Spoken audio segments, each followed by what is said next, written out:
안녕하세요. 그때 그 날씨 이세나입니다. 요즘 건강관리 잘하고 계신가요? 환절기에 접어들면서 아침과 낮의 기온차가 점점 커지고 있는데요. 벌써 병원에는 감기 환자들이 몰리기 시작했다고 합니다. 이맘때 이 환절기에는 꾸준한 관리로 면역력을 높여줘야 건강한 생활을 할 수 있다고 하는데 아침, 저녁으로 운동할 때 날씨가 다소 쌀쌀할 수도 있기 때문에 옷차림에도 각별히 좀 신경 써야겠습니다.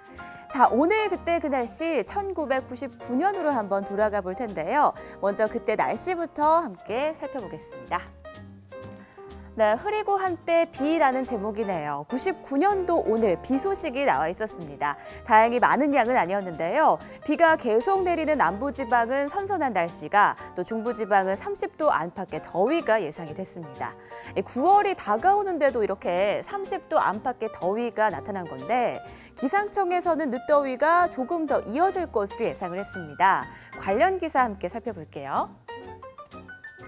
내달 중순까지 늦더위 기승. 네, 여름철 날씨를 지배하는 게 바로 북태평양 고기압이죠. 보통 이맘때쯤이 되면 북태평양 고기압이 수축하면서 물러나야 정상인데 99년도에는 늦게까지 힘이 강하게 남아있었던 모양입니다. 이때 기상청에서는 9월에도 늦더위가 이어질 것으로 예상을 했는데요. 올해의 경우는 이때와 좀 다르죠. 유독 북태평양 고기압의 세력이 약해서 장마 전선이 좀처럼 중부지방까지 올라오지 못했었는데 9월에도 늦더위는 없을 것이라는 기상청의 전망입니다. 자, 그럼 다음 기사로 넘어가 볼게요. 찜통대구의 명성 사라지나라고 나와 있습니다. 혹시 우리 시청자 여러분, 우리나라에서 가장 더운 극서지 하면 어느 지역이 떠오르나요? 아마 이 대구라고 생각하는 분들이 정말 많을 것 같은데요. 실제로 우리나라 기상관측사상 가장 높았던 기온 40도가 바로 1942년 대구에서 관측된 기록입니다.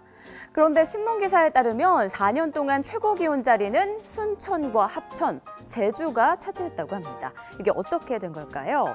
기사에서는 대구시에서 시행한 대규모 녹지 사업의 효과라고 설명을 했는데요. 자료를 하나 살펴볼까요? 네, 최근 10년간 가장 더웠던 지역의 순위들입니다. 2013년도 8월 10일 김해시가 39.2도로 가장 더웠고요.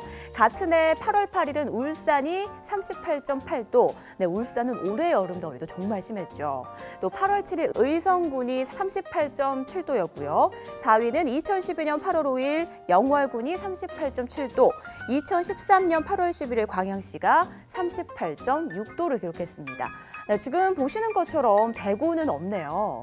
네, 실제로 2000년 이후 대한민국 대부분 시도의 여름 기온이 2도 정도 올랐는데요. 대구는 오히려 1.2도가량 낮아졌습니다. 대구시는 1996년부터 푸른 대구 가꾸기 사업을 시작했습니다. 2,300만 그루의 나무를 공원과 자투리 공간에 심은 거죠. 도시 녹지는 주변 지역의 온도보다 표면 온도를 기준으로 약 3도 정도 낮다고 합니다. 네, 이렇게 대구는 여름 최악의 도시라는 오명에서 벗어나고 있습니다. 자, 다음 소식 볼게요.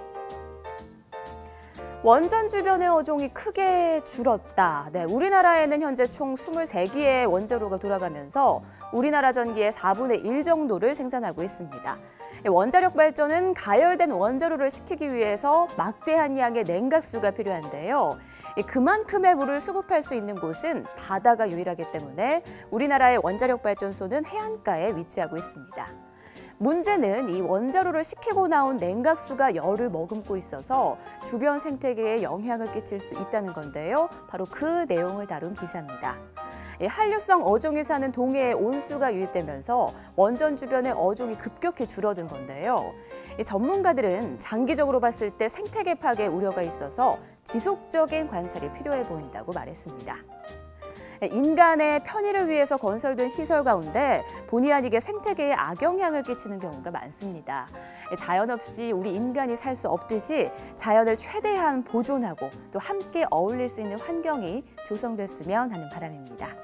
지금까지 그때 그 날씨의 이세나였습니다.